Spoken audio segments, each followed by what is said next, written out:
Well, friends, I believe we got more rain than I thought we did. I definitely was not expecting to see this much water, but what you're looking at is the pond. I'm standing up here on top of my topsoil pile. The same pile that I showed you how I slicked it off and stacked it up in the last video, and that seems to have worked pretty good because I'm walking around on top of it. I've got a couple little low spots that are holding water on it, but mostly it looks like most of the water did shed off.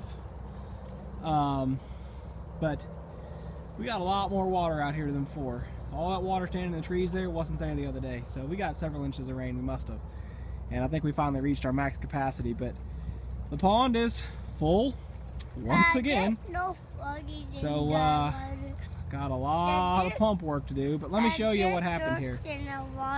There's my little coffer dam that was supposed to keep water out of the pond, and it failed. Let me walk down there and take a look and figure out why. So the little part of the dam that I built up actually held up really well. I'm standing on it right now.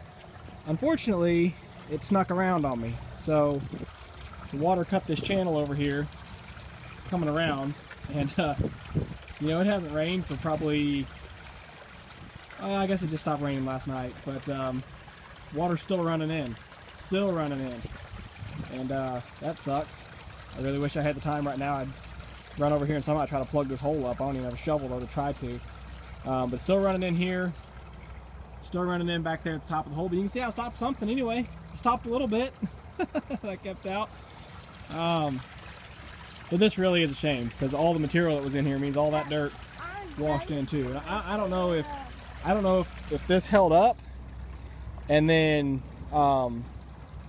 if this side was just a little bit lower and so it started spilling over and cutting in, or what happened. But oh, it's really heartbreaking to stand here watching water run into the hole, and there's just nothing I can do about it right at the moment.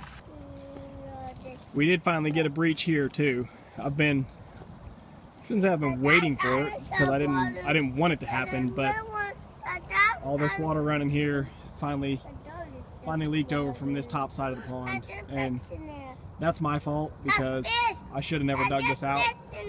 Back when I did, I used to have my little berm across there, and I dug it out because I was optimistic that we'd get more done than we did. I should have stacked a new berm up right across here. Heck, I should have just done it just the other day when I was out here. I could have piled it up. The same day that I, built my little dam over there, I could have built one right across here, and I just didn't because I didn't think it would get up that much. I didn't think they were calling for that much rain, but we got a lot.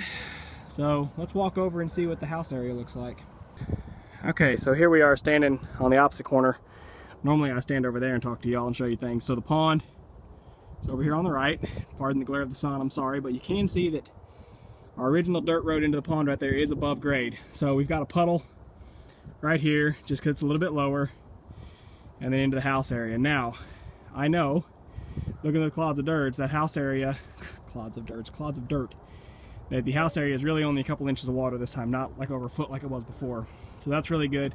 And of course you can see everything we pushed up over there is actually still above the water line, and that actually, believe it or not, is pretty much almost the whole area where the garage will go is over there. So that's really good to have that already up above grade.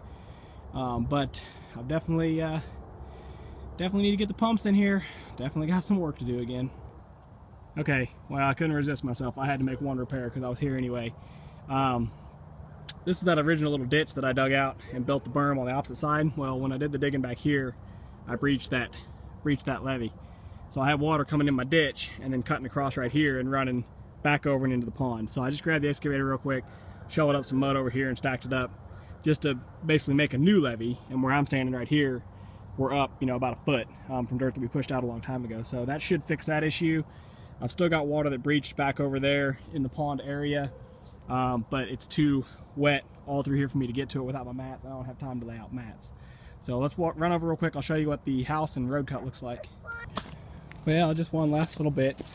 I just checked my unofficial rain gauge, which is the empty 5-gallon bucket I keep out here, and it had about 3 inches of rain in it. So thanks to the old weatherman who can't even measure his rain gauge properly to get an estimate for average rainfall, because it said only 1.5 inches. So, hey, is there a 50% chance of rain? Maybe that means 100, I don't know. Anyway, 3 inches of rain, that's a heck of a lot of water. Better get my pumps going.